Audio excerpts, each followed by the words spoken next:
Que l'on soit bien clair, nous n'avons rien contre le peuple français. Et en France même, des voix politiques et citoyennes se lèvent pour tenir le même discours que celui que je suis en train de vous tenir.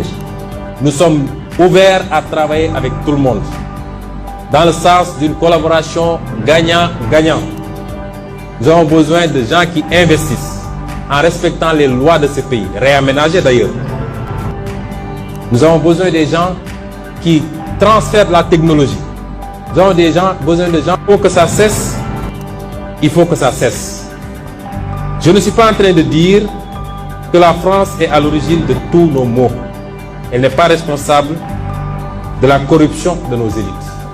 L'argent du peuple qui est volé tous les jours, détourné dans des comptes offshore, détourné pour construire des immeubles à gauche, à droite, détourné pour corrompre de l'électorat.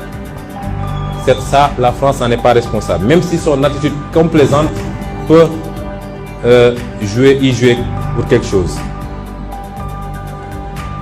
La France n'est pas responsable du clientélisme, des détournements de deniers publics, de l'incompétence de nos leaders, incapables d'identifier les priorités.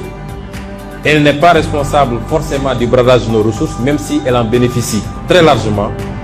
Tout ça est de la responsabilité de nos dirigeants, incompétents, incapables et qui ne sont pas des patriotes du tout. Nous disons à la France d'écouter ces voix qui lui parlent de notre schéma, d'une autre collaboration entre l'Afrique et la France. Beaucoup plus juste, beaucoup plus équitable, mais beaucoup plus durable. Si elle sait l'écouter, je crois que nous aurons de beaux jours devant nous dans le cadre de la collaboration. Si elle ne sait pas l'écouter, pensant pouvoir continuer à fonctionner comme du temps de nos grands-papas, cette jeunesse africaine ne l'accepte plus. Il faut que la France se prépare à une rupture définitive et à quitter l'Afrique. Parce que l'Afrique appartient aux Africains, elle n'appartient pas à la France. Elle n'appartient à personne d'autre, ni la Chine, ni les États-Unis, ni personne. Et les Africains veulent prendre le destin en main enfin. Et au-delà de RFI, qui aujourd'hui est une chaîne française, il y a un certain nombre d'actes que la France pose qui nous fait penser, nous, opposition, de manière générale, que la France prend fait et cause pour Macky Sall pour des raisons qui lui sont propres. Et sur ces problématiques-là, nous voulons appeler la France à revoir sa position. On a été dépeint comme étant des anti-français notoires. Nous n'avons rien contre la France, ni contre aucun autre pays. Nous avons un discours qui peut gêner parce que c'est un discours qui appelle à une rupture dans les relations. Il y a des traditions séculaires entre le Sénégal et la France. Mais il y a que ces traditions sont assises également sur des relations qui ne sont pas totalement roses pour le Sénégal.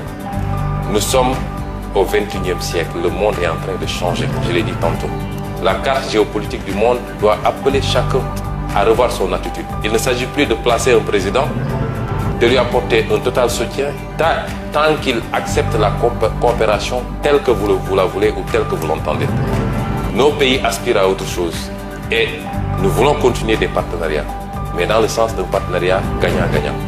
Et ça appelle à une révision d'un certain nombre d'axes, au niveau économique surtout, mais également à sur beaucoup d'autres plans.